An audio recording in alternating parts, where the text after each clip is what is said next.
Hi, and welcome to the Beer Temple. I am Chris Quinn, going solo today. Just me here to talk about kind of a cool new, I don't know how new they are, craft brewery, new to the States somewhat, from Ireland. Ireland's really known for the big boys. They're known for Guinness and some other stouts that are now kind of been gobbled up by other big boys like Murphy's, Beamish, which unfortunately isn't imported in the States anymore, Smithwick's, Harp, stuff like that. But there is a burgeoning craft beer movement, and the first that I've seen to make it to the States is from Porterhouse Brewing. They are from Dublin, and actually I'm kicking myself, but I've actually been to their brew pub in Dublin. Margaret and I went there, and we did not go in.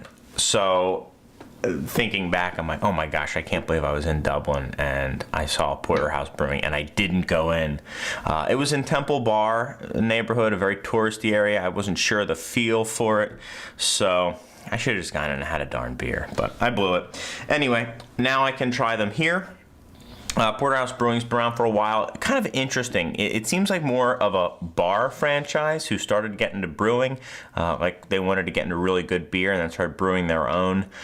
They've got several now in Dublin, four or so bars in Dublin, a couple across Ireland, I believe one in London, and then last year they opened up some sort of franchise in New York City. So interesting beer business model. They've got several beers that they have. They're on tap as well, so I think you can get them fairly widely distributed. And the two I have are the Brand Blasta and the Oyster Stout. I'll start with the Oyster Stout and just kind of take it from there. No bottling dating on any of the Porterhouse stuff, not that I could find anyway. I'll give it one last look here, see if I can see anything, and I don't. Come on, guys, if you can open up a lot of bars and distribute all the way here to America, you can put some dating on your bottles. Anyway, another cool thing about it is they got these ring pull tab openers, as you can see hopefully there. You're not going to be able to get this up with a bottle cap or a bottle opener that I could see. The way you do these is just kind of do a pull tab. It's almost like a grenade, and you just kind of pull them off just like that. Kind of cool. For the bottle cap collector, then you can just kind of put it back and it's all good. Nobody really cares about that but me. Anyway, I opened up the wrong beer. So now I'll do the Oyster Stout. There you go. Nice little satisfying. And Oyster Stout. Haven't had one on before. I mean, it is and it isn't a real, quote-unquote, real style of stout. They've been making oyster stouts for quite a while. Obviously, dry Irish stout, I keep saying dry Irish stout is, known. Oh no, I gotta turn off the heater. Hold on. Be right back.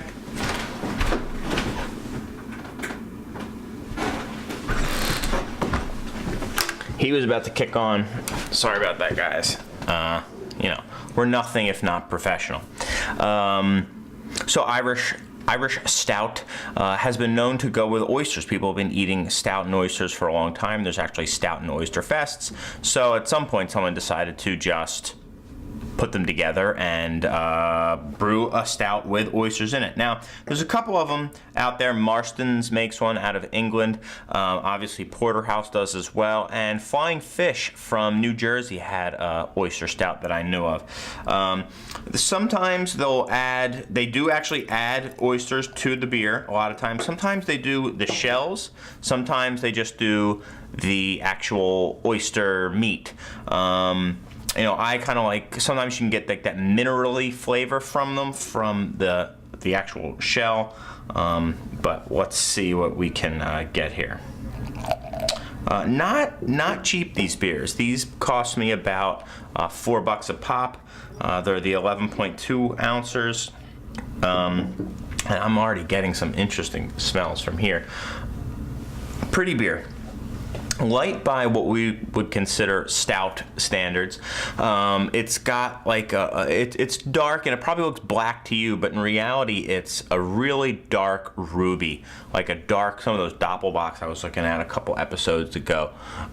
Pretty beer, very clear, and just a nice ruby color with a tan head, quite a bit of it, and I'm going to dive in here. So you have interesting nose.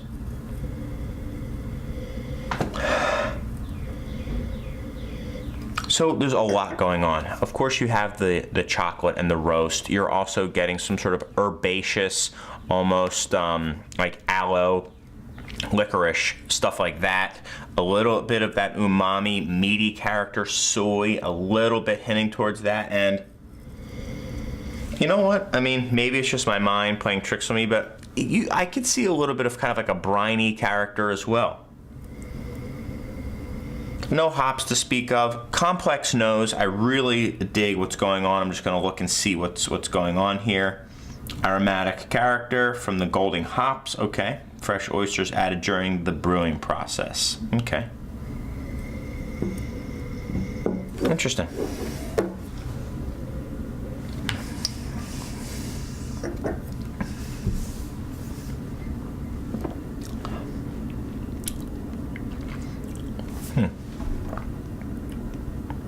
It's a good beer. It's a really nice beer.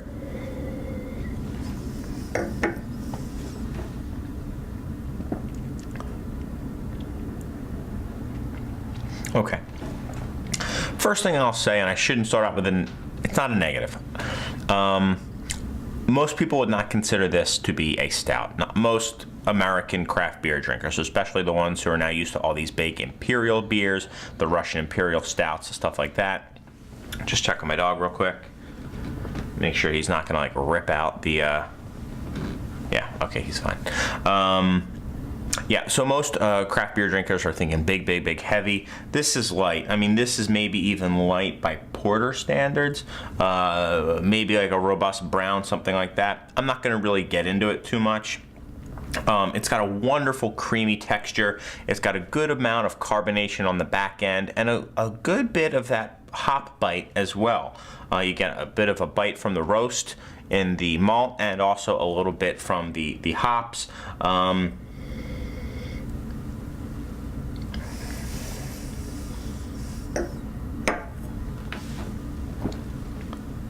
Subtle. I mean, there is a little bit of a kind of metallic, or not metallic, mineral essence to it that blends very well with the bitterness, very well with the overall mouthfeel. It's a very clean beer. It's very just pleasing to drink. It's light. Believe it or not, I'm curious what the alcohol is. 5.2% alcohol, bottle conditioned, unpasteurized, okay. And it's good. Mild licorice in there. Some of those herbal aloe notes as well. And you know, they say there's like am I getting oysters in it? No, but that minerality to it kind of lends me to think about that.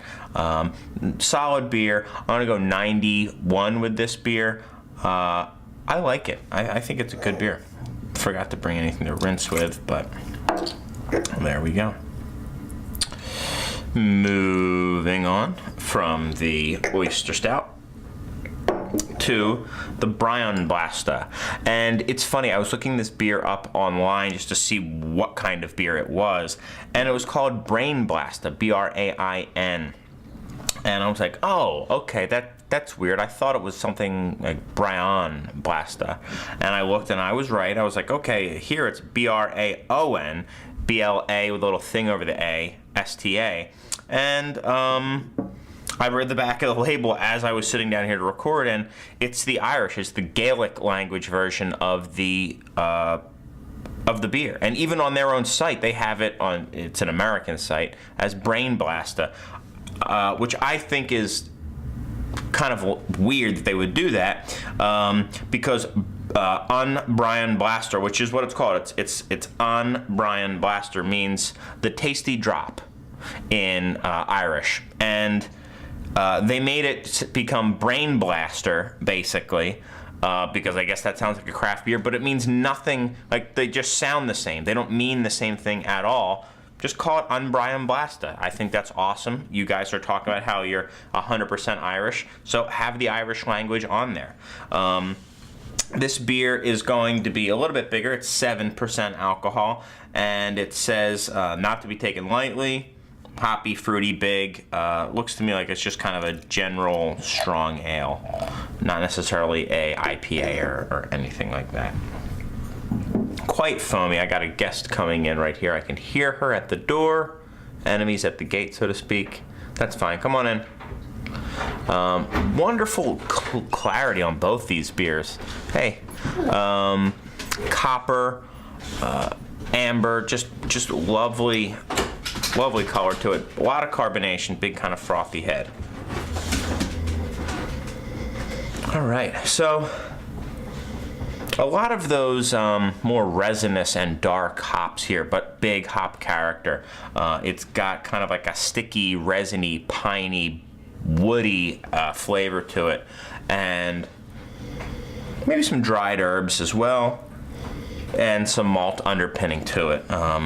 Well-composed beer, some fruity esters as well.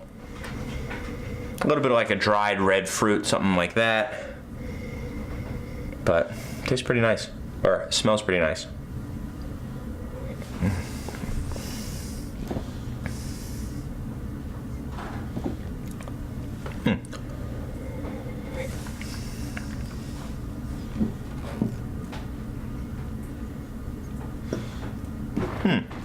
Okay, wow. Interesting flavor on this beer. Definitely hops dominated, and it is piney. A lot of times you get pine, like a hop version of pine in the aroma or the flavor. This is like pine needles, which also goes with the kind of daggers on your tongue as well. And very woody, very piney, very bitter as well.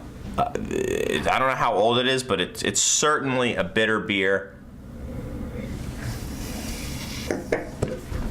I like some of that fruit, those fruity esters, and a decent amount of malt to kind of balance it out.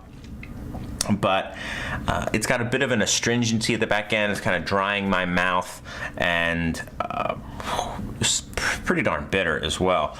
You know, for the aficionados, I don't know about that. Definitely a sipper.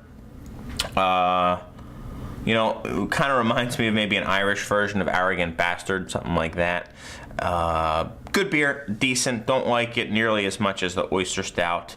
I'll go 88 with this one. Good beer, decent beer, but not to my personal liking. If you like kind of those big resiny hops and a lot of bitterness in your beer, then maybe this would be the beer for you. I also think that food could bring out a lot of the good qualities with this. Maybe something a little sweet or savory would kind of tame the bite of this beer. And that intense woodiness, I mean, almost like wood chips and pine, which is kind of cool. But, you know, it's just not personally something that I'm interested in. So there you go. I think a pretty decent showing for both these beers. I will definitely be looking for more of their offerings at the local pub or in the beer store. And yeah, that's about it. You got two beers from Porterhouse Brewing in Dublin. Hope you guys like the show. Please keep the comments coming in. I really appreciate it. And I always like it when you guys like or rate the show on iTunes. We're slowly but surely climbing up the ranks there. And that's all because of you guys, so thank you so much for that. You can also check us out on Facebook and Twitter and all that stuff that I put across the bottom, so check that out as well. But until then, I've got some tasty Irish beers to drink, and hopefully you do too.